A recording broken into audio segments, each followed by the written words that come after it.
Salut mes Saiyajins de l'espace, bienvenue sur ma chaîne Alex Levent. Aujourd'hui une vidéo analyse sur la chaîne de Athlean X. Il propose 33 variations de push-up et je vais tenter de t'expliquer ce que tu travailles en faisant ces 33 variations, d'accord? Si tu travailles plus tes pectoraux, tes bras, tes épaules, ton dos, tes abdos, etc. etc.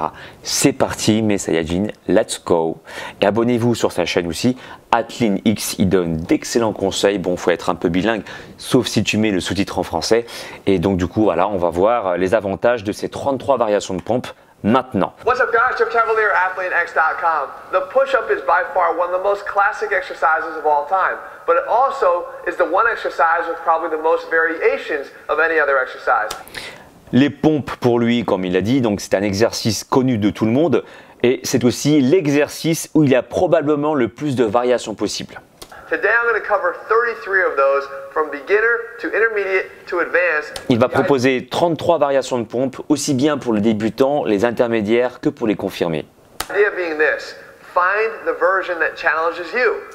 Et du coup, il propose cette vidéo pour que tu puisses choisir les pompes qui te conviennent le mieux pour te challenger. If you're still doing the same old classic push-up because that's what you're good at, then you're not going to be challenging your body to get any stronger, any better, any different than it is today. Find the version that challenges you and let's get this thing done.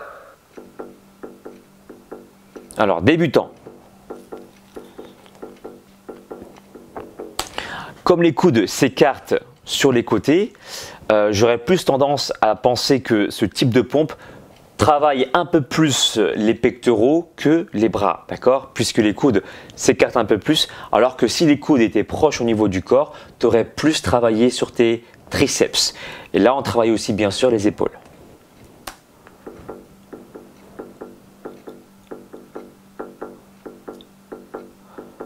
Ok, alors là, ce qui est intéressant, les coudes s'écartent sur les côtés, donc il y a un engagement au niveau des pectoraux, puisqu'ils sont aussi, les pectoraux sont le principal adducteur lorsque les coudes vont se rapprocher au niveau du corps, mais on constate aussi qu'ils penchent encore bien en avant, ce qui va aussi solliciter les deltoïdes antérieurs, d'accord? Donc les deltoïdes antérieurs, c'est l'avant de l'épaule. Tu vois bien que quand il pousse, ses coudes se rapprochent de l'axe de son corps. C'est à ce moment-là où tu vas travailler en phase concentrique. C'est à ce moment-là où ton grand pectoral va se contracter si tu veux. Même pendant la phase excentrique, ton pectoral se contracte pour éviter justement un étirement trop intense et éviter que ton pectoral se déchire tout simplement.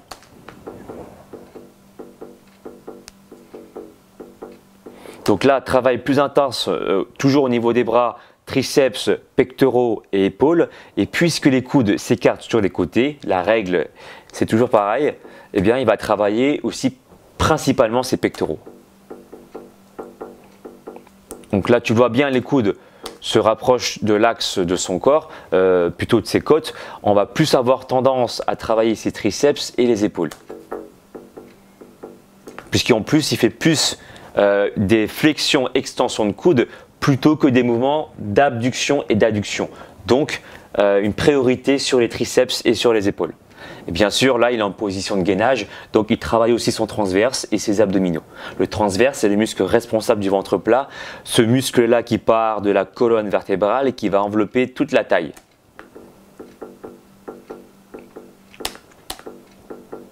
Ce qui est intéressant, donc là, pendant qu'il descend, ce qu'il fait, c'est quoi? Donc, il fait une flexion d'extension de coude. Ses coudes vont sur les côtés, donc indéniablement pendant la montée, il va aussi avoir une contraction importante au niveau des pectoraux. Il déplace ses jambes et grâce à ces déplacements, il va travailler aussi en instabilité et du coup engager les muscles transverses, le muscle transverse pardon, et les muscles abdominaux.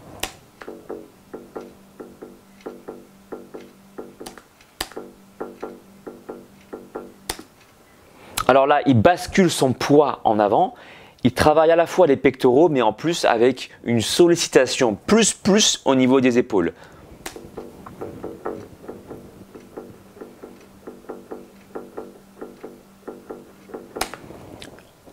Donc là, le fait qu'il ait le corps penché en avant comme ça, c'est un peu comme si tu faisais une espèce d'équilibre. Et tu sens bien, hein, quand tu fais l'équilibre, sentir tes épaules bien travaillées. C'est ce qu'il est en train de faire. Il sollicite beaucoup ses épaules ici. Avec un mouvement de flexion-extension, la position des mains loin devant comme ça, tu vas plus sentir au final tes triceps plus que tes pectoraux. Ouais, alors là c'est super intéressant. Il étire. Le fait de faire un mouvement où il se déplace sur le côté, ça va lui permettre de mieux ressentir l'étirement des pectoraux. Toujours les coudes écartés comme tu peux le constater. Voilà. Et ça va permettre ainsi un mouvement plus ample et donc une meilleure contraction au niveau des pectoraux. C'est quand même plus difficile. Et comme il est en instabilité, eh ben, il va engager aussi tous les muscles stabilisateurs au niveau de la coiffe des rotateurs, donc au niveau des muscles profonds des épaules. Mais en plus, comme il est en instabilité, il va aussi solliciter les abdominaux et le transverse, le muscle en profondeur. Travail des épaules, hein, il fait des pas en avant, forcément. Tous les muscles de la coiffe de rotateur est engagé, les muscles des abdominaux également. Hop, il fait une pompe coude écarté, donc il va plus solliciter ses pectoraux que ses épaules et il revient. Ce qui est intéressant dans ce mouvement, c'est un mouvement qui est complet, qui sollicite à la fois les triceps, les épaules de par les mouvements qu'il fait en avançant et reculant, et en faisant la pompe, il va plus du coup se focaliser sur le renforcement des pectoraux.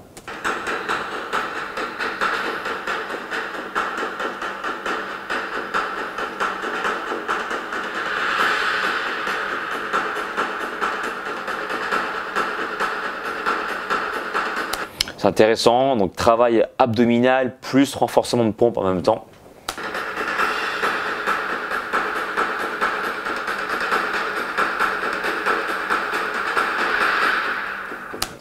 Étirement du grand pectoral plus important du fait d'avancer un bras devant, l'autre un peu plus loin derrière. Eh bien, c'est comme un espèce d'élastique, on a tendance à étirer un peu plus. Donc, une meilleure phase excentrique, plus allongée, plus ample pour une meilleure contraction au niveau des pectoraux. On passe au niveau intermédiaire. Let's go!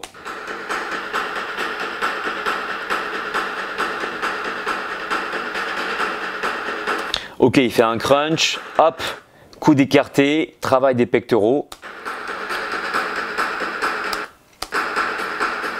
Alors ça, à quoi ça sert? Tac. Je regarde encore une fois. Tac. Ok. Alors c'est intéressant parce que à la fin du mouvement, tu vois, il y a une phase isométrique, il y a une phase où il ne bouge pas pour vraiment permettre à la fois de profiter de la phase de descente, donc la phase excentrique, phase concentrique, et hop, il reste bloqué, un peu comme si tu vois en mouvement de fin de butterfly. Comme ça, là, tu restes bloqué quelques secondes pour pouvoir vraiment sentir les pectoraux travailler. Et je pense que c'est la raison pour laquelle il a mis cet exercice dans la phase intermédiaire. Parce que là, tu vas engager du coup une autre phase, la phase isométrique, la phase statique en plus. Et tu as du coup une meilleure sensibilisation. Ouais, ça se dit comme ça au niveau des pectoraux.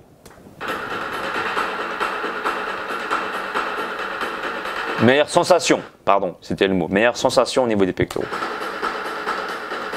Alors, cet exercice, pour l'avoir testé, tu vois, tu avances un peu ton corps en avant, c'est les pompes hindoues, hein, c'est les pompes, je crois, indiennes, on appelle ça, les pompes hindoues. Eh bien, le fait de pencher ton corps en avant, tu vas vraiment sentir les épaules travailler. Il y a une phase quand même importante de flexion-extension. Tu commences quand même les coudes écartés, donc du coup, tu vas sentir aussi les pectoraux bien se solliciter. Et puis, le fait d'avancer ton corps en avant, là, en étirement également de la phase antérieure du corps, eh bien, tu vas sentir aussi les triceps qui vont vraiment pouvoir se contracter parce que tu vas chercher une amplitude bien grande en étirant ton corps comme ça. Les pompes Spiderman, pour l'avoir testé, ça travaille énormément au niveau de tout l'ensemble du corps.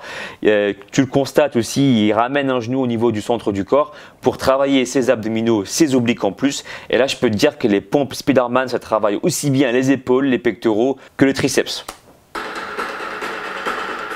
Exercice très complet.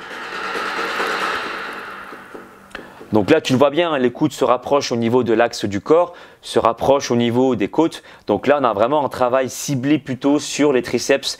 Et comme il n'y a pas de mouvement d'abduction-d'adduction, donc les coudes ne partent pas sur les côtés, le travail sur les pectoraux est minimisé. Et là, comme il est sur les genoux, alors forcément, c'est plus simple. Mais en même temps, tu me diras, faire cet exercice sur la pointe des pieds, c'est extrêmement compliqué.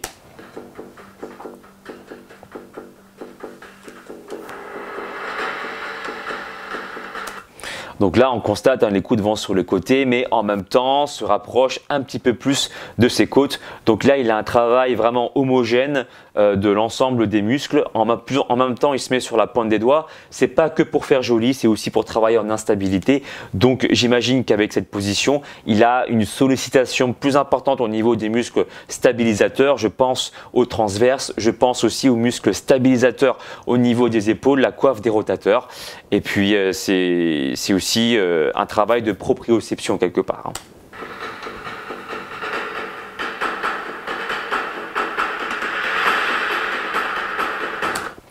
Super exercice qui défonce au niveau des épaules.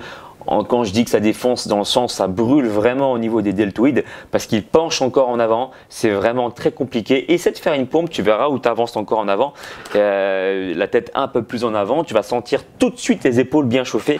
Et en plus, il fait un travail intéressant, il fait des espèces de mountain climber, donc il avance ses genoux vers l'avant, il court sur place. Ça sollicite en plus les muscles abdominaux, hein. Dès lors qu'il fait une flexion de genou, tu vas plus travailler tes abdos pour avoir le fameux six-pack. Travail cardiovasculaire en plus du système musculaire, très intéressant pour brûler un maximum d'énergie et de calories. Il écarte ses coudes sur les côtés, donc du coup il va aussi encore solliciter ses pectoraux.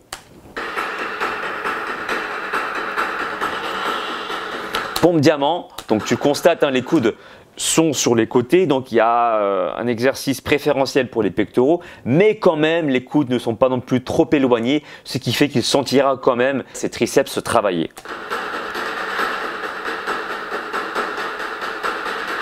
Alors celui-là aussi, après l'avoir testé, le Archer Push-Up, travaille énorme au niveau des pectoraux de par une amplitude vraiment importante lors de la phase excentrique, hein. Tu peux vraiment étirer ton grand pectoral et pouvoir ainsi sentir tes pecs, mais vraiment sur la partie externe travaillée.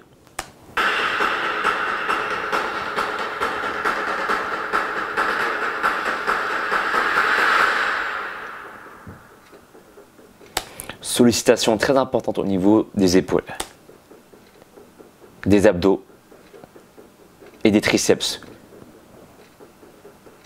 Ok, donc là, il travaille énormément au niveau des pectoraux. Tu vois, les coudes sont vraiment très écartés. Il bouge également ses jambes de façon dynamique pour engager le transverse. Ses abdos vont travailler et s'il a une bonne conscience, pleine conscience au niveau de ses obliques, il va aussi sentir la taille vraiment s'engager. Niveau avancé, let's go!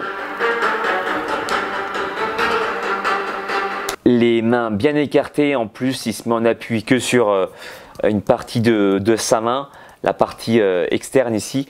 C'est compliqué, il est très étiré, il engage énormément son transverse, étirement maximal au niveau des pectoraux, donc on est plus là vraiment sur les pecs, hein.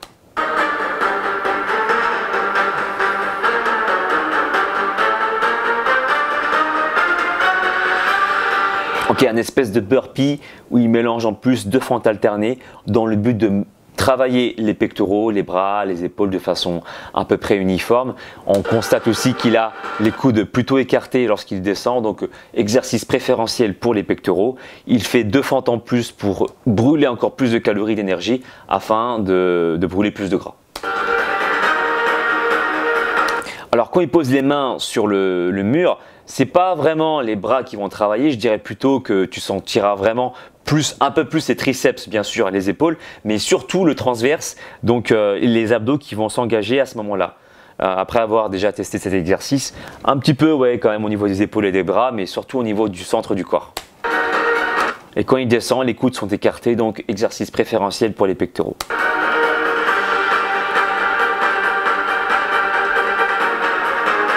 Donc là, le fait d'avoir une main par-dessus comme ça lui permet de descendre plus bas hein, avec son coude gauche et donc d'avoir un meilleur étirement au niveau du grand pectoral lors de la phase excentrique et donc de mieux sentir son pectoral gauche ici, donc le pectoral du bras où il pose la main, mieux s'étirer et mieux se contracter.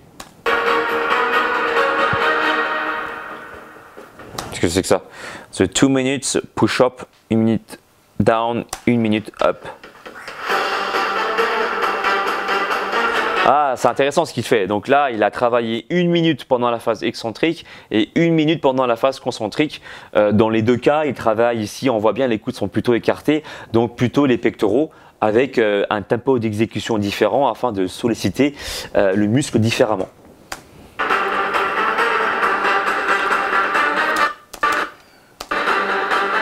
Pompe pliométrique, super intéressant pour pomper son système cardiovasculaire.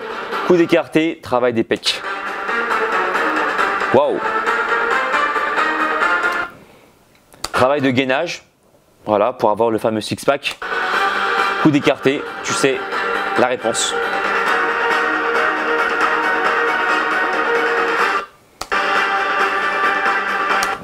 Oh, pompe stylée. Ben là, il travaille les pectoraux, travaille aussi de proprioception et de coordination en plus. Ouais, parce que les pompes claquées, c'est pas que pour gagner de la force, mais il y a aussi une notion quelque part de coordination. Hein.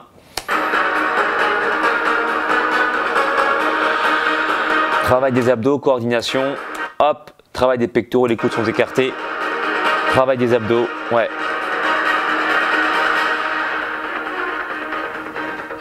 Les mains loin devant là pour travailler son gainage. Et comme tu le vois, la flexion, extension de coude, elle est plutôt minime. Donc il va sentir un peu plus le travail au niveau des triceps, pas trop au niveau des pectoraux. Il va sentir également ses épaules travailler, mais surtout son gainage, surtout son transverse là.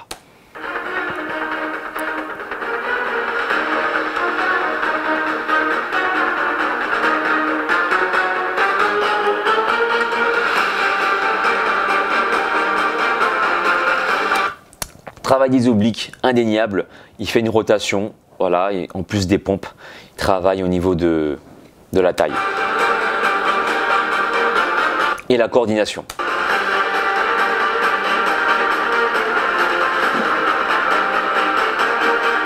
Pour avoir testé cet exercice, tu sens vraiment les épaules travailler parce que c'est un espèce d'équilibre là, tu vois, le corps penché en avant comme ça, les jambes bien levées, forcément le poids va venir se réfugier sur les épaules aussi.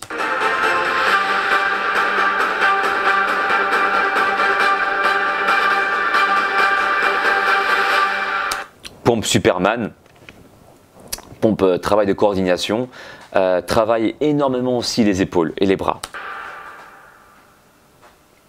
Quand tu retiens la descente, hein, les pectoraux sont vraiment bien engagés, mais surtout les bras, ça brûle de ouf pour l'avoir testé. 33 push-ups, lots to pick from, no excuses, right? The bottom line is this, the way you do the push-up can challenge you in many, many different ways. You can work on your power, you can work on your strength, you can work on your coordination. Voilà, tu peux travailler ta puissance, ta force et ta coordination. Encore une fois, c'est pour ça que les gens qui pensent que les pompes pliométriques c'est juste pour travailler la force, c'est complètement faux. C'est d'ailleurs l'une des raisons pour lesquelles je m'amuse moi à faire plusieurs tapes en faisant des pompes pour travailler ma coordination, pour travailler ma souplesse aussi et pour travailler ma fluidité. Parce que lorsque tu dois faire des coups de poing puissants, tu as tout intérêt à apprendre à relâcher tes épaules pour vraiment frapper le plus vite possible et le plus fort possible. Donc quand tu fais des pompes et que tu as plusieurs fois sur les mains, c'est pas pour un travail de force, mais c'est aussi pour quand tu dois faire 9 tapes avant de poser au sol, tu as tout intérêt à relâcher tes épaules pour être le plus vif possible. Donc c'est aussi pour un travail de coordination et un travail fonctionnel vis-à-vis de ma pratique sportive, de ma pratique martiale, pardon. Et l'endurance aussi, bien sûr, évidemment. Tu as vu, il a fait des mountain climbers et tout, des pompes vraiment très cardio. Many ways to work a push-up into your routine. It's choosing the right one and knowing how to challenge yourself with it. If you're looking for a program that puts it all together, that challenges you at the right time, and makes sure that you're never getting complacent with where you are right now, then head to athlenex.com and get our Athlenex training system. In the meantime, if you found this video helpful, leave your comments and thumbs up below. Let me know what else you want to see. Voilà, on arrive à la fin de sa vidéo. Vraiment, c'est un gars que j'apprécie beaucoup parce qu'il explique vraiment bien. Il y a aussi une notion scientifique, physiologique. Il dessine les muscles avec un petit stylo, c'est sa marque de fabrique. Je t'invite vivement à t'abonner sur sa chaîne, il va t'apprendre beaucoup de choses. Encore une fois, tu mets les sous-titres en français si tu ne comprends pas ce qu'il dit. Athlean X, voilà, il te propose de choisir ces 33 variations. Le but, c'est de te challenger. Encore une fois, moi pareil, hein, j'aime bien te proposer différentes variations. Le but, encore une fois, que si tu trouves ta séance et comment dire, l'exercice qui te plaît le plus sans te blesser, mais en te challengeant toujours, d'accord, en cherchant un peu plus loin. Dis-moi dans la barre des commentaires si tu veux d'autres vidéos de ce youtubeur ou d'autres vidéos tout simplement. Je sais pas, à toi de me dire dans la barre des commentaires. Mets un pouce en l'air si tu aimes bien ce genre de format vidéo. Suis-moi également sur les réseaux sociaux pour ne rien louper. Et puis si tu veux aller plus loin, je propose aussi des programmes sportifs et alimentaires pour ceux qui souhaitent que je m'occupe d'eux, que je leur propose un programme adapté à leurs besoins, un plan alimentaire, voilà, pour perdre du gras, se muscler. Tout est sur mon site alexlevent.com. Là-dessus, il y a même une vidéo explicative où je t'explique ma propre méthode pour que tu sois convaincu que ma méthode est la bonne pour toi. Je te dis à très bientôt pour une nouvelle vidéo. Ciao! Mon ami, si tu veux acquérir les pouvoirs d'un vrai Super Saiyan, alors abonne-toi à la chaîne d'Alex Levent. Ces entraînements feront de toi un super guerrier de l'espace. Le véritable Super Saiyan, c'est pas moi, c'est lui. Et rendez-vous sur sa chaîne, les amis. Et cool, soyez cool. Eh copain, tu veux te transformer en super guerrier? Eh ben, abonne-toi à la chaîne de Alex Levent. C'est normal quoi. Et alors là, tu seras un Super Saiyan.